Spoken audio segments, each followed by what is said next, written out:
Today's top stories at NBR: a call for Royal New Zealand Yacht Squadron to appoint an independent accounting expert. Pioneer Capital sinks $10 million into Optimal Workshop. Meridian not in talks about a new power contract for Tiwai Point. And there's more coming right up.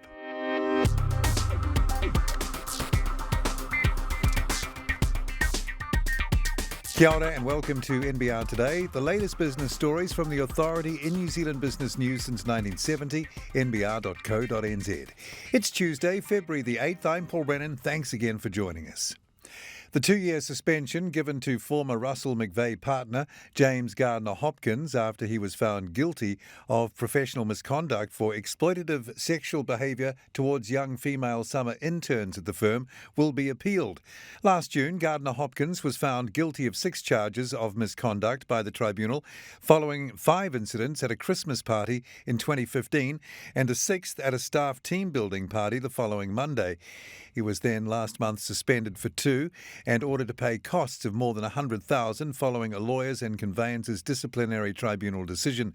A permanent strike-off had been sought during the penalty hearing, with the resulting 2-year suspension labelled disappointing and dangerous by the Aotearoa Legal Workers Union.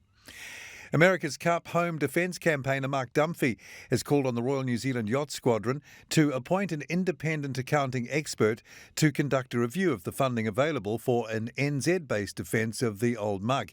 In a letter sent to the Cup holding squadron's Commodore Aaron Young, Vice Commodore Andrew Aitken and Rear Commodore Gillian Williams on February 1st and seen by NBR, Dunphy said he did not understand how the squadron could commit to any foreign venue without first undertaking independent diligence, knowing that its decision will in all probability be challenged.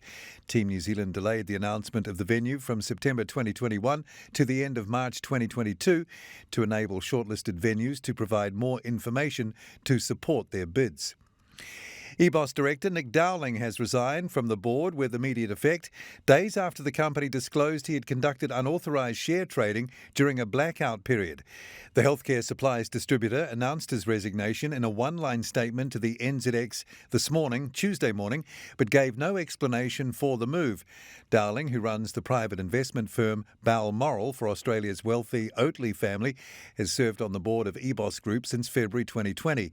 NBR reported last week on Dowling's unauthorised trading, which took place during the standard EBOS blackout period ahead of its half-year results and during a discounted capital raise to retail investors. No explanation for Dowling's trading was provided at the time, and he didn't respond to requests for comment from NBR. Pioneer Capital has sunk $10 million into Wellington user experience firm Optimal Workshop for a majority stake. It's the first investment Optimal Workshop, which creates tools to improve website navigation, has taken since its inception in 2007, having previously funded expansion and acquisitions through bootstrapping. Chief Executive Andrew Mayfield said the investment was a really important step in the journey to democratise information architecture and go faster and further. Optimal Workshop pioneered some of the most widely used tools used in the growing field of information architecture, including its card sorting and tree testing tools used in more than 100 countries by the likes of Uber, IBM and General Electric. Electricity generator Meridian says it's not in talks about a new power contract for Tiwai Point, despite the aluminium smelter's chief executive suggesting it might not close as scheduled in 2024.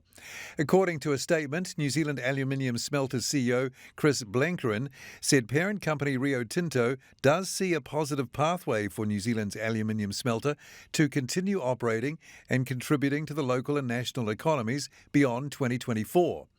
NZAS announced in January last year the smelter had agreed on an energy supply deal with Meridian to continue operating until December 31st, 2024, after a strategic review had previously earmarked the site for closure by August 2021.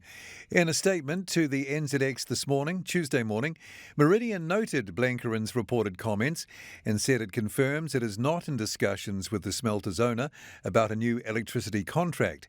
The existing contract contract between Meridian and NZAS ends on December 31st, 2024.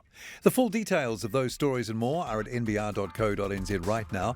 Tomorrow at NBR, Pacific Edge's new CEO plots the company's path forward, and a report tips ballooning building costs to keep rising. I'm Paul Brennan. Join me again from around lunchtime tomorrow for the morning's NBR trending stories. Then again, same time, right here from 5:30 tomorrow for another NBR Today.